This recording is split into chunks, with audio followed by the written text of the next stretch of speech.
So ito nga siya guys, yung sinasabi ko na orchids na pinakamagandang klase ng orchids dito sa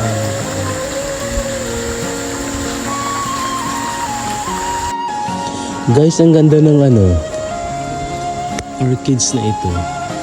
Ito yung type ng orchids na pinakamahal sa lahat ng klase ng orchids sa species ng orchids guys. Ito yung klase ng pinakamahal, pero bawal hindi binibenta ito. Pinagbabawal ng DENR ang pagbebenta ng mga orchids na ganito. So diba ang ganda ng niya. So bale ito yung pinaka crown niya. Ang ganda Tignan mo siya pag namulaklak yung tsura niya. Saka ito, meron siyang parang gown. So sa punong ito, marami siyang klaseng orchids. So ang tawag namin dito is yung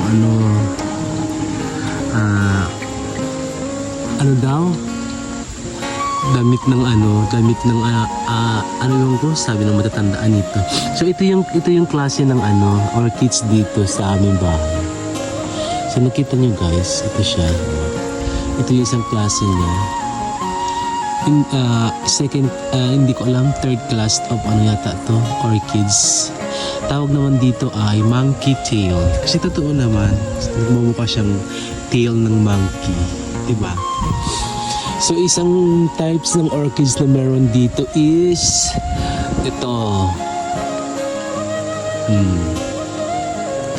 It's what they call the rat tail. Rat. O yan siya.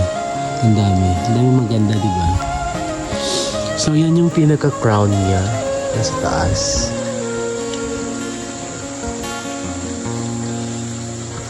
Tumutubo siya. Puno ng So ito ay ay ang ganda, dahon niya, ang ganda. Meron siyang kakaibang dahon guys. Ang ganda. Pinaka-leaves niya.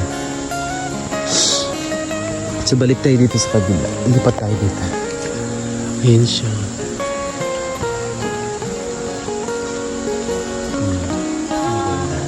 So ito naman guys, yung isang klase ng orchids na maganda rin. It's I think class 2 kasi waling-waling siya.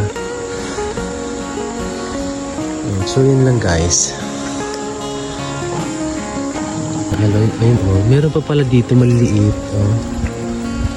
Ang ganda. Parang natural, parang plastic. Ayun siya.